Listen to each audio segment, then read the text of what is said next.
This is part two of my interview with Victoria Valentino, nurse, songwriter, and Bill Cosby survivor. In part one, Victoria went into detail about her life leading up to the infamous assault. If you missed it, catch it on PhillyCam's Comcast Channel 66 or Verizon Channel 29, or visit my YouTube to catch up at any time.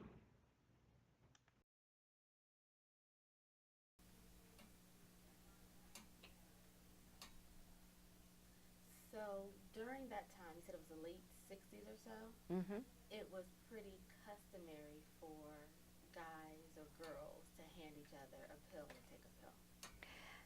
Yep. Yeah, actually, in my case, it was mostly diet pills because when I had been working at the club, you had to maintain a certain weight. And we all had a doctor that, the bunnies all went to, and birth control pills had just been invented with a lot of estrogen. And so we all blew up like balloons. And so the doctor would give us diuretics because he'd say, oh, it's water weight, and then diet pills so that we would maintain our weight because if we gained weight, we'd get fired. And so we were used to doing that. I don't remember guys giving us pills on dates necessarily, although there were a lot of different stories. There were, one of the things that seemed to be popular in those days was guys popping enamel nitrate under your nose. And that's for heart, if you're having a little heart attack. Yes, that's right, to wake you up, yeah. Yeah, and it pumps the blood in, and everybody just starts laughing hysterically. And so that was one of the things that they did, but diet pills were very prevalent in those days. I was never anybody who took anything that brought me down because I think I was always down. I was already a kind of a melancholic sort of girl. Right. I wrote poetry, I wrote haiku. Right. I always understood tragedy, even from the time I was a small child. I always seemed to understand that. So I always had that in me. Right. And so you were always I looking never, for an upper. I was always looking for something that would motivate me, get me going. I was always multitasking. I wanted energy. But my mother was like that too. She was a doer. And so, yeah. So, And then 1967, the summer of love, acid and mescaline and peyote buds. You'd be chewing and throwing up and, having spiritual experiences. And then there was transcendental meditation somewhere along in the middle of all of that too. So that was sort of where I was at. so it was common. It wasn't, you didn't feel uncomfortable with him passing you a pill. Well, in a way I did, because I really wasn't looking to get stoned. Right. Mm-hmm. My whole thought was I just want to get this done, because I just want to go home. Right. I mean, I was so depressed. I used to walk the streets of my local neighborhood in Hollywood that was where I was born, and at night because I just couldn't process anything. It was too noisy during the day, and I was so upset about my son's death. I'd just be walking at night and smelling the night blooming jasmine and all of the familiar sense memory smells of my childhood that comforted me. And then, wind up standing in the door of the church, that I was christened in, the West Hollywood Presbyterian Church. And I remember one night particularly winding up there and I didn't even know what day it was. I just saw the front door, and I opened the door and I stood there, and Reverend Greek, he baptized my son, and he was giving his sermon. And he saw me standing in the doorway of the church, and he stopped. And he said, "Excuse me," to the congregation. He got down, he walked up the aisle, and he just wrapped his arms around me.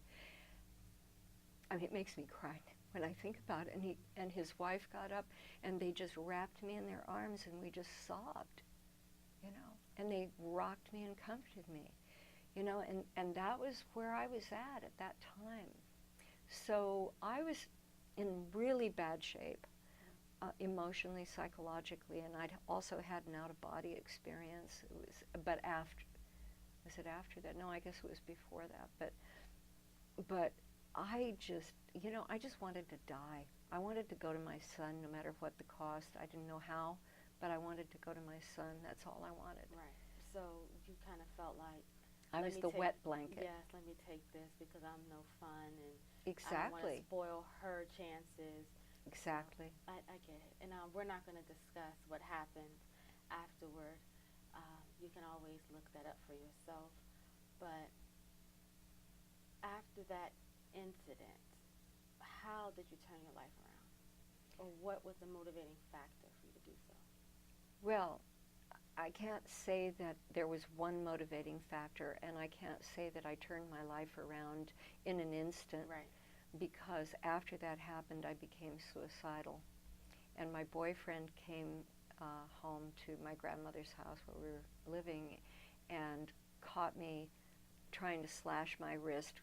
It was pretty symbolic because they were her antique, dull sewing scissors, but I was hysterical and just sitting on the floor, and he slapped me in the face, threw me down, and raped me, and threw his stuff in the duffel bag and left. So that was, no comfort. So I never had anybody to rely on or trust, okay?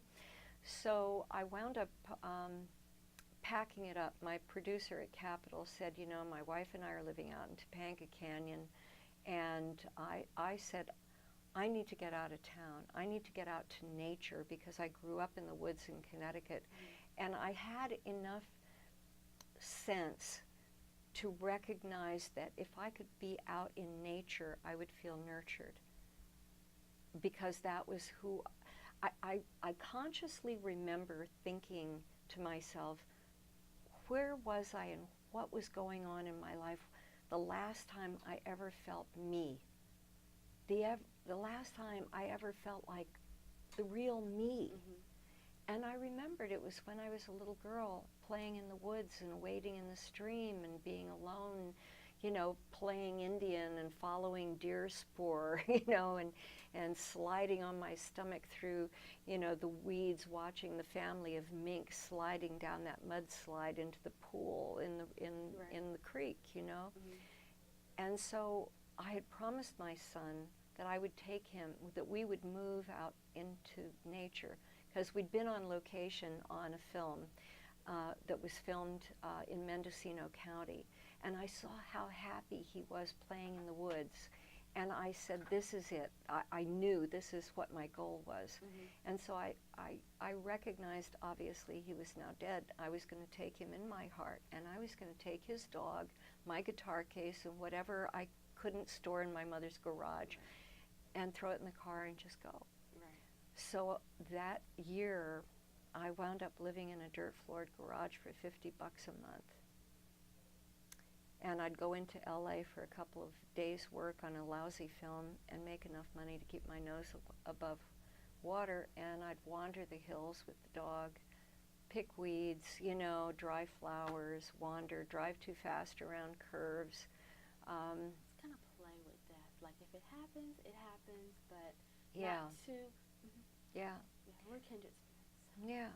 But it was a good time in the canyon, We were ladies of the canyon, And Linda Ronstadt lived in the canyon, and her roommate Brooke was the waitress at the local coffee house, and that's where all of the denizens of the canyon, we'd go there in the morning, eat, put our feet up against the wood-burning stove, and then we'd get out of there before the tourists would come in. But Neil Young lived there, Bob Hurt, Linda Ronstadt, Dean Stockwell, who I was having an affair with from the film in Mendocino County, and all of this stuff was going on at the time, and it was good, but it was a transition period, and I met my second husband towards the end of that year. He was a singer-songwriter from Louisiana, and his father was a Cajun congressman who, I'm ashamed to say, was the chairman of the House of Un-American Activities under Lyndon Johnson. And so he took me home. One day, this is a brief story. Okay. I had no money. And one of the girls I met in the canyon said, I'm dancing topless in this bar in Venice Beach. I can get you a job. And I went, well, I know how to dance. I can do it. 2 nights later, I was sitting in the dressing room sobbing. I'm going, my son died. I've been raped.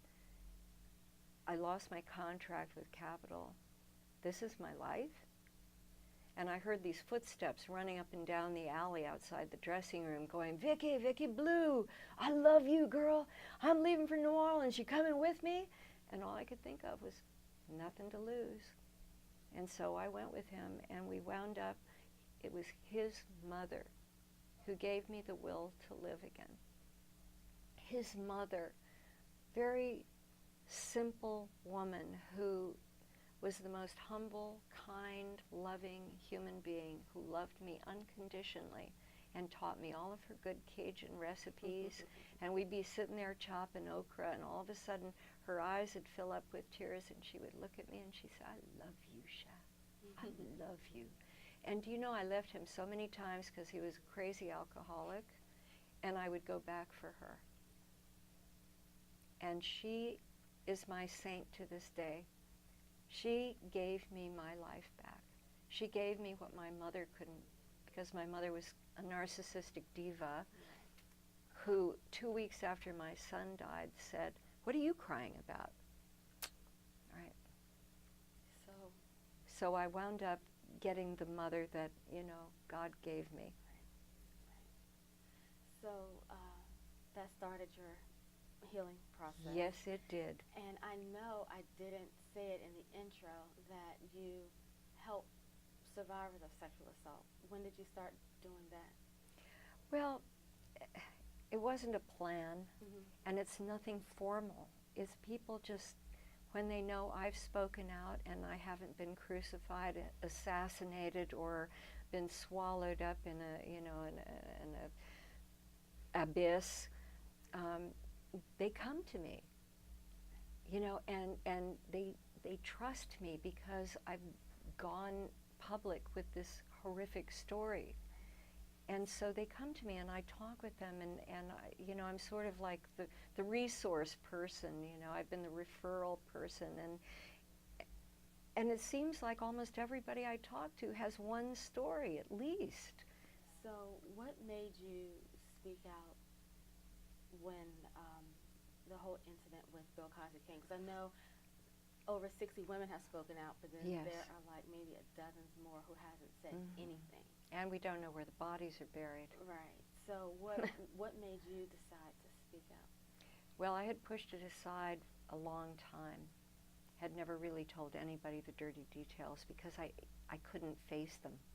And I, you know, because I had all of the symptomology of PTSD and all of the, you know, checking off all of the boxes of rape mythology, you know, the shame, the self-blame, you know, the re-victimization, the you know, the fear of being disbelieved or being sued by him if I ever mentioned his name. Right. And anyway, loss of whatever reputation I had gained as a registered nurse, because that was a late in life career change. I graduated from nursing school when I was 42 with honors, by the way. And 32 years later, I had a 32-year career in home hospice case management, making peace with death and becoming an expert in death, and I'm a certified bereavement facilitator. But what was the question? What made you come forward? Every time I saw, well, back 12 years ago, I had thought maybe I should contact Andreea Constant, but I didn't even know her name, and I was busy doing a radio show on Pasadena City College campus and working in an adult daycare center with an Armenian population of elders at the time.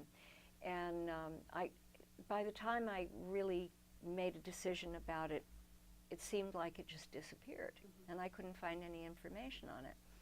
So years later, I'm checking my email at night, Yahoo homepage comes up, Barbara Bowman comes up, and I just read the headline and I went, no, I can't. I don't want to, no, not doing this.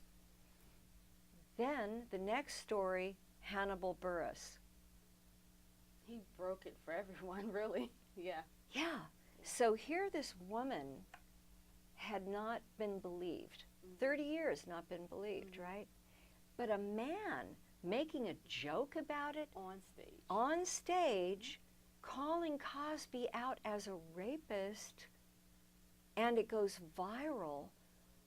Boom, it was like somebody flipped the switch inside my brain, and this little red rocket of anger that I didn't even know I had. It just went off somewhere inside of me and went shoom, up into my head and just exploded. Why were you angry? Well, because a woman wasn't being believed and a man was. And it was a joke. It was a joke to have been made to feel so invalidated and to see other women being invalidated over something like this. It just pissed me off more than I can even begin to tell you. And so I went back. I'm thinking, who can I talk to? Who can I talk to? And I knew a guy who had been a journalist for People magazine. And I'm going, I don't know if he's still there, but I'm going to go on the People magazine site and I'm going to, contact us, little slot, and I'm going to go, yeah, I was raped by drugged and raped by Bill Cosby in 1969 or 1970, because it was right at the turn of the year and I couldn't remember which. And then I went to bed because it was really late.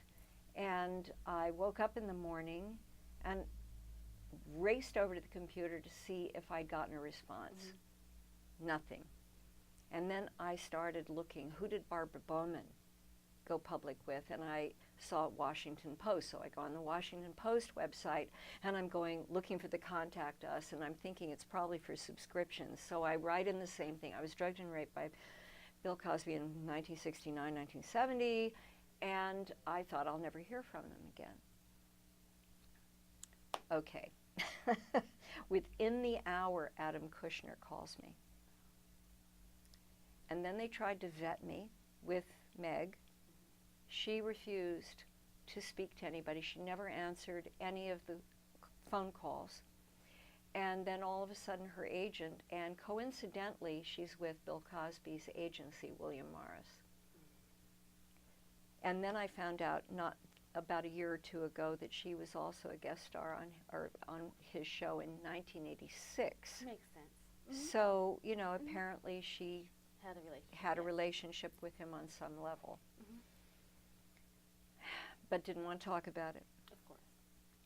And in 1981, I had come down from Oregon to visit my family and take the kids to Disneyland, and thought I would give her a call.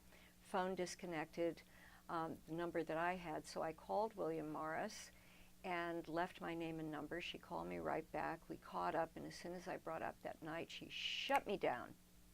Totally shut me down. I was being negative. He was really a wonderful person, blah, blah, blah, blah. Well, you're going to have people like that, right? Yeah. So well, and it was her that I saved from being raped while she was unconscious. He wanted to rape her, and I saw it, and I distracted him. And he came over to me, and I was so scared. He looked so angry, Right. So, but she, I became the sacrificial lamb and saved her. Right. So people are going to pick sides, Yeah. Like, Or they don't want to face it. Yeah. Or maybe he used Rohypnol or whatever, the date rape, and she doesn't remember anything in it. And, all of the rape mythology about trying to normalize the situation to make it possible for you to go on. Right. So And have some kind of a normal relationship with this person who you revered, honored, and the world reveres and honors. Right. So how did you eventually get connected with the other women? After I went public in the Washington Post, suddenly every major media station contacted me and wanted an interview. And so at that point, I said, in for a penny, in for a pound. I'm not dipping my toe in the pond and then pulling it out and running and hiding. Right. No, I'm out now, man. It was like instant voice, instant power, being able to talk about it and say, you know, and actually say all those dirty details, which I wasn't originally going to say, but they all wanted to hear it, you know. But once I talked about it, while it did trigger a lot of PTSD, which I didn't expect, it also liberated me suddenly. I felt so empowered. And then I wound up being on shows with, the first show I did was New Day on CNN, and Barbara Bowman was on the show, and I met her for the first time, which they filmed, and then Jewel Allison was on the show, and so we three met each other for the first time together. And then there was the Don Lemon special, so I met several other women there, and then it just kept mushrooming. So people are going to be wondering this. Yes. And I'm a survivor too. And when we met last year, Yeah. it was at the Bill Cosby trial. And I was there just to understand it all because I have a very handsome teenage boy.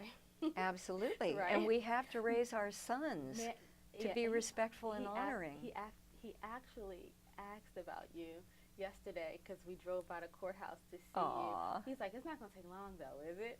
Well, he knows once we get talking, right? Right. So I wanted to understand the law, understand what happened aside from the pill. I don't expect my son to ever hand a girl a pill, right? No. But I wanted to understand what it was Not about, and live. Right, exactly. What it was about his MO, you know, that caused that doubt. And then I never doubted the accusers, the survivors, the victims. Right. I never doubted that. I don't ever want to take someone's story away from them unless there's concrete proof, right? So, Yeah. But I also wanted to know because I never press charges. I speak, but I don't even mention the name of the people who sexually abused me from 5 to 12 years old. And so I was like, what is it about these women that made them stand up and speak out and press charges, right? I never pressed charges. But when I met you and then we met Penelope sitting out Oh my on God, the stairs. isn't she something? And I shared with you guys that I was raped that fall, and you both insisted that I go to the police. And it was the first time I had ever gone through that process. So people are going to ask you, have you ever thought about, or did you ever think about pursuing charges against the other men who had raped you in your past? Well, first of all, there was a statute of limitations. And by the time I really kind of came out of the funk of everything, that period of years where I was just rebounding, you know, and just trying to stay alive, basically, by that time, the statute of limitations would have long been up. But I never thought about it. So you're not suing Cosby? You're not. You're just telling your story. Yeah, right. I'm telling my story. I couldn't sue him. It was 48 years ago, for one thing. Exactly. California, there was the 10-year statute of limitations when I finally broke my silence in November 2014. But I joined a group, a coalition of women, and we successfully rallied, testified, lobbied, and got a bill written, SB 813 in California, Justice for Victims of Rape and Sexual Assault. And as of January 1st, 2017, because of our efforts and press conferences with Gloria Allred, who's quite a woman whom I deeply respect, there is no statute of limitations on rape and sexual assault in California from that day forward. It is not retroactive, however. And 2 of our other survivor sisters in Colorado and Nevada have done the same thing, but not complete abolishment. They were able to get the statute expanded, like Nevada 4 years to 20 years, and I can't remember what it was in Colorado. But those particular sister survivors were also witnesses this year in the trial, this past week. So, and they're strong. And when you hear their voices, you know they're speaking authentically, and you know they are standing in truth. Yes. I still have my button. Good. I don't like buttons. I don't like to wear stuff like that. But I decided I felt I should today. And I encouraged you to as well. Yeah. So, given all of that, we don't even have enough time. I don't think there's any show that'll give enough time for your story, which is why I'm so glad you took my advice and are writing your memoir. Thank you. Because you're beyond interesting. And I just can't believe you've been through so much and you're still here, you know? Like, I mean, here and here. Yeah. Not just here physically. Spirit, honey. Exactly. You know, you have to rely on spirit. And I have to tell you how I believe, and I know our time is getting close, but through my out-of-body experience and coming back from that, I stopped being a spiritual seeker anymore because I felt in that moment I got it. And my belief is that we are here to learn spiritual lessons. We're here to hone our souls so that we can become more perfect and eventually become absorbed again in harmony by the divine. Yep. And so I think knowing that, I felt that possibly I chose this path before I was born because these were the lessons my soul had to learn. And so while I've been terribly damaged, and let me tell you, you never get over it, you get through it. Mm-hmm. I think that by serving others, we are healed. If we can take the damage and the pain and the suffering that's been done to us and that we've experienced and turn it around and be there for other people in empathy and compassion, you know, we can pass on what we've learned and help people in need. And I think that's what we're here on this plane to do. So, is that your superpower? Or what is your superpower? My mouth. Painting pictures with words. No, I think I've got several superpowers, as we all do. So I don't think there's just one. I think compassion, empathy. I think love, because that's what it's all about, isn't it? You know, all of the different religions in the world, if you cook them all down, what's the gumbo gravy, you know? Mm-hmm.